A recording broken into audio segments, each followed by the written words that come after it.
crazy every time. Oh, y'all gotta give them that. This is wild. It's over. We are cooked on that thread. You get me?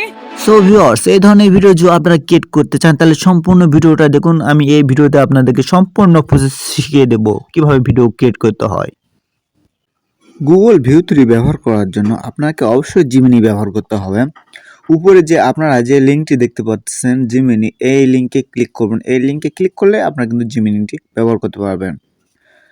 তো এই click করার পর আপনাদের সামনে ঠিক এরকম ইন্টারফেস আসবে। আসার পর এখানে দেখতে পাচ্ছেন যে ভিডিও নাম যে মডেলটি দেখতে পাচ্ছেন, এখানে ক্লিক করবেন। এখানে ক্লিক করার পর এখানে দেখছেন ভিডিও উইথ জেনারেট ভিউ 3, এই অপশনটি আপনারা দেখতে পাবেন। অপশনে ক্লিক করলে এখানে আপনারা ভিডিও বানানোর জন্য একটি ফর্ম পাবেন। এখানে ফর্ম দিতে পারবেন।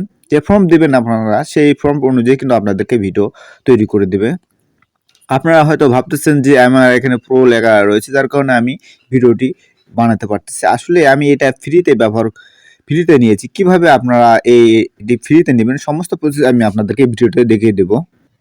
এখানে যদি আপনারা ফ্লো লিখে সার্চ দেন, ঠিক আপনাদের সামনে এরকম ইন্টারফেস আসবে। আসার পরে ফ্লো দেখতে পাচ্ছেন, ফ্লোতে ক্লিক করবেন। ফ্লোতে ক্লিক করার পর এরকম আপনাদের সামনে ইন্টারফেস চলে আসবে। এখান থেকে কিন্তু আপনারা ভিডিও ক্রিয়েট করতে পারবেন। আমি যেভাবে ভিডিও ক্রিয়েট করছি এটা থেকে আমি কিন্তু ভিডিও ক্রিয়েট করতে পারছি। এই ভিডিওগুলো দেখে সেমভাবে আপনারাও আসলে এখানে ভিডিও ক্রিয়েট করতে পারবেন। এই ক্রিয়েট অপশনে ক্লিক করবেন, ক্রিয়েট উইথ ফ্লো ক্লিক করার পর ঠিক আপনাদের সামনে এরকম ইন্টারফেস আসবে। আমি এখান থেকে কিন্তু ভিডিওগুলো ক্রিয়েট করছি একদম সম্পূর্ণ ফ্রিতে। আপনারাও সম্পূর্ণ ফ্রিতে এখান থেকে ভিডিও ক্রিয়েট করতে পারবেন। 100% গ্যারান্টিতে বলছি আপনারা এখানে ভিডিও ক্রিয়েট করতে পারবেন।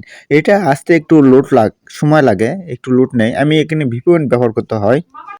আমি এখানে ভিপিএন ব্যবহার করতেছি। ইউএসএ একটি সিলেক্ট করে এখন জেনমেড ভিপিএনটি আমি ব্যবহার করতেছি। ঠিক সেমভাবে আপনারাও ভিপিএন ব্যবহার করবেন। ভিপিএন ছাড়া কিন্তু আপনারা কানেক্ট করতে পারবেন না, যেহেতু বাংলাদেশে এর কোনো পারমিশন নেই। ভিপিএন ছাড়া কাজ করতে পারবেন না। তারপর এখানে দেখতে পাচ্ছেন যে ফ্লোটা হচ্ছে গুগলের এআই এর একটি টুলস, যা এখানে সিনেমাটিক ফ্রেমে ভিডিও ক্রিয়েট করা হয়। ভিউ 3 এর সঙ্গে যুক্ত রয়েছে, যার কারণে খুব সহজে এটি ভিউ 3 সঙ্গে ব্যবহার করা যায়।